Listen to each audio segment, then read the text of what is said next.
अब ऐसे में ईरान के साथ अमेरिका की सीधी लड़ाई अगर छिड़ती है तो प्रॉक्सी वॉर की भी संभावना है। यह भी एक पहलू बहुत इंपॉर्टेंट है, जानना बहुत जरूरी है, क्योंकि ईरान खुद सीधा हमलावर नहीं बनता है। यह भी एक युद्ध शैली है ईरान की, बल्कि बहुत सी प्रॉक्सी आर्मीज हैं जिसके जरिए वो हमला भी करवाता है, क्योंकि ईरान भी इतना कम नहीं है।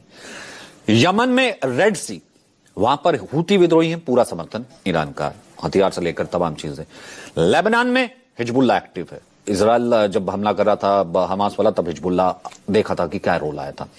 इराक और सीरिया से शिया मिलिशिया, उसको भी इराक की तरफ से सपोर्ट जाता है। इजराइल से सीधे युद्ध लड़ना तो सीधा मुश्किल है, इस कारण से बहुत महंगा भी है, खतरनाक भी है, बहुत छोटा भी है। अमेरिका के करीब जो बेस है वो कमजोर कड़ियां हैं।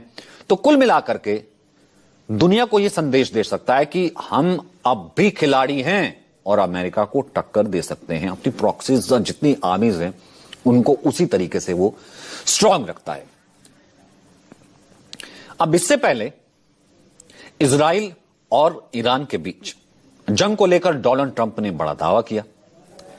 ट्रंप ने कहा था कि ईरान वार्ता के लिए व्हाइट हाउस आने को तैयार है। 3 दिन पहले जिस वक्त G7 होना था, उस वक्त उन्होंने कहा था कि ईरान इज रेडी, वो वार्ता को आने के लिए तैयार है, व्हाइट हाउस आने के लिए तैयार है।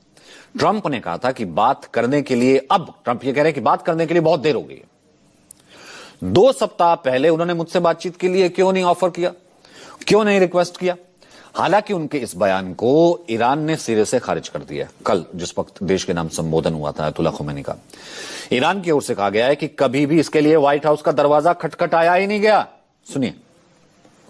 We will remove this existential threat, and we are determined to do that, and we are determined to continue until we will reach our objectives. So I want you to know, no negotiations are taking place,